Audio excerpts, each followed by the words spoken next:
Yes, great. Thank you so much for having me. It's really exciting to be here today with all of you. And I'm very excited to kind of reflect on what's happened thus far and what we're thinking as a school when we move forward in September. I'm going to talk about three main things today.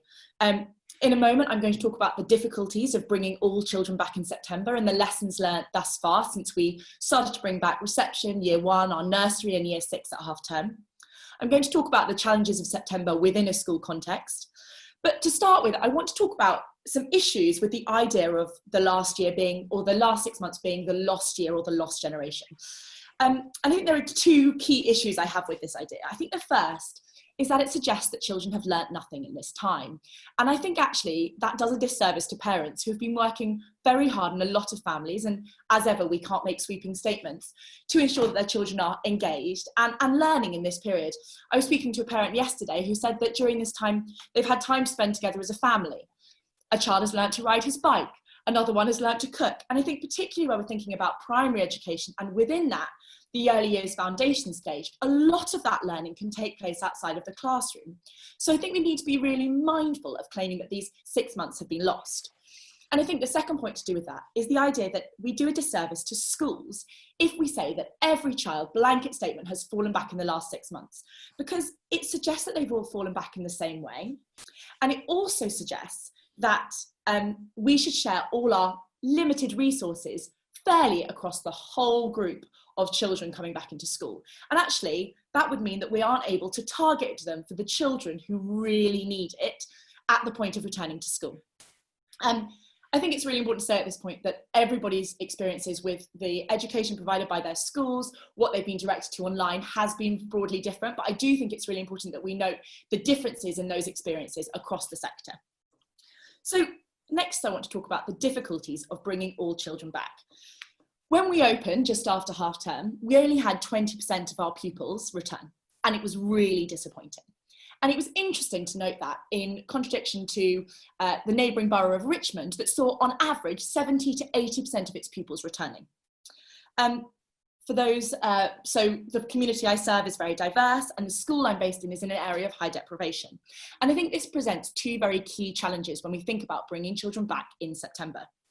One is the difficulty of multi-generational households. I can totally understand why a parent would be reticent to send their child into school at the point at which they're returning home to their elderly grandparent. And I think this is something that is prevalent in lots of communities, but particularly in areas of high disadvantage. And I think the other key point is the increased risk to people of specific ethnicities. The multi-generational households is unlikely to change before September. And without further research into the impact on specific ethnicities, we cannot believe that all children are going to be able to return in September. And most of these, or at least some of these, will be some of our most disadvantaged, for whom school and their education is absolutely vital. And so, to build on Matt's point that he made earlier, we need to feel really sure that we've got an offer online that is helping these pupils to maintain their pace of learning and is enabling them to gain access to a similar curriculum to what is happening in school. Obviously, we want all children to come back, but I think we need to be really aware of this portion of our population and of particularly our school communities. And the last thing I want to think about is the challenge of September. And I think there is a real tension here that Matt's already spoken about with regard to expectations. The tension is between giving pupils a lot of pastoral input and helping them to really process what has been a very difficult period of time. But the tension is then, how do we ensure that that doesn't take over and lead to more loss of learning within the curriculum in an academic fashion? It's so important that we enable both of these to take place alongside each other. So the way we're thinking about it is sort of in a three-step model. I think the first is really thinking about recovery.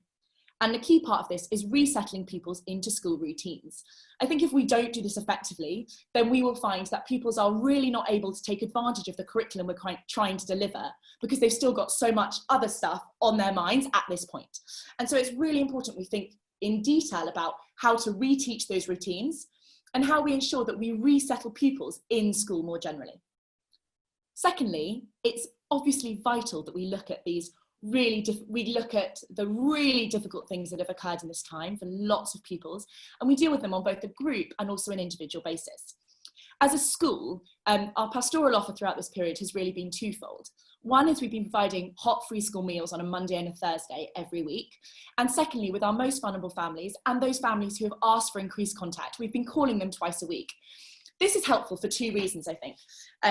Partly, it helps us to understand the complexity of issues that we're likely to be faced with, so we can plan appropriate sessions for different classes and different year groups when they return. But similarly, we can anticipate issues with particular individuals might struggle with and prepare stuff for them for September to try and ease them through that transition process.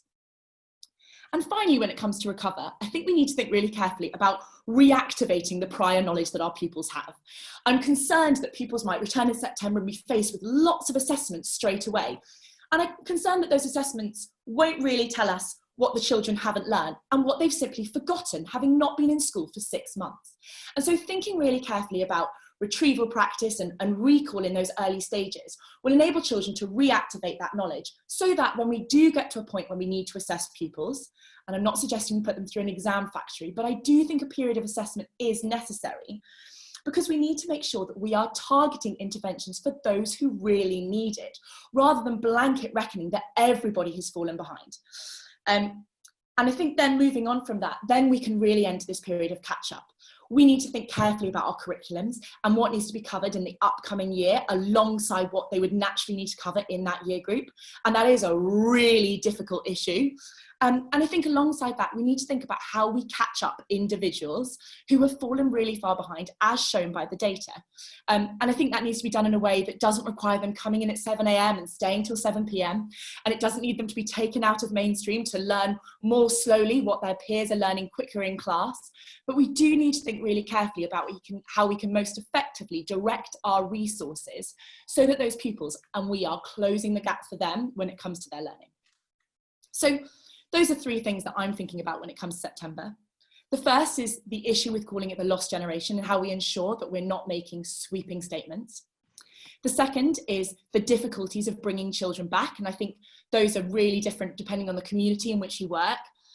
And thirdly, the challenge of September and how we can think about recovery and catch up to ensure that pupils are settled in school and recovering any education that they've lost. Thank you.